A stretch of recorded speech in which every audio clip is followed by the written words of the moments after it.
మాజీ మంత్రి హరీష్ రావు మల్కాజ్గిరిలో సీఎం రేవంత్ రెడ్డిపై వివాదాస్పద వ్యాఖ్యలు చేశారు. సీఎం రేవంత్ రెడ్డి పేదల ఉసురు పోసుకుంటున్నారంటూ విమర్శించారు. ఈ సందర్భంగా బతుకమ్మ పండుగ గొప్పతనాన్ని ఈ రోజు ప్రపంచం గుర్తిస్తుందని తెలిపారు. అలాగే తెలంగాణ అభివృద్ధి చేసిన ఘనత బీఆర్ఎస్ పార్టీ కేసీఆర్దే అని అన్నారు.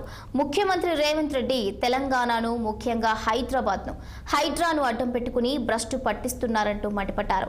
హైడ్రా వల్ల ప్రజలు తమ నివాసాలు కోల్పోతున్నారని, శనివారం ఆదివారం వచ్చిందంటే ప్రజలు గజగజ వణికిపోతున్నారని విమర్శించారు.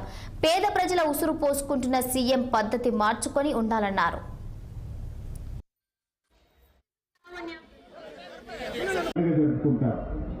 మన పనులు ఉన్నప్పుడు ఎవరు పని చేసుకొని వాళ్ళు బతుకుతాం. కానీ ఏదైనా ఒక పండుగ జరిగితే అది బతుకమ్మ అయినా, దేవి నవరాత్రి ఉత్సవాలైనా, దసరా అయినా అందరూ ఒకటంటారు. అదే భిన్నత్వంలో ఏకత్వం. అది భారతీయ సంస్కృతి యొక్క గొప్పతనం. మన భారతీయ సంస్కృతి అందుకే అందరంతా భిన్నత్వంలో ఏకత్వం, ఏకత్వంలో భిన్నత్వం అంటే ఇదే. కానీ ఇది చాలా గొప్పది. భావి తరాలకు కూడా మనం దీన్ని అందించాలి. ఈరోజు మనం చూస్తున్నాం, అమెరికాలో కూడా బతుకమ్మ పండుగను అమెరికా దేశం కూడా గుర్తించిందంటే మన తెలంగాణ చరిత్ర ఎంత గొప్పదో మీరు ఆలోచించండి. ఈ ప్రపంచంలో పూలను పూజించే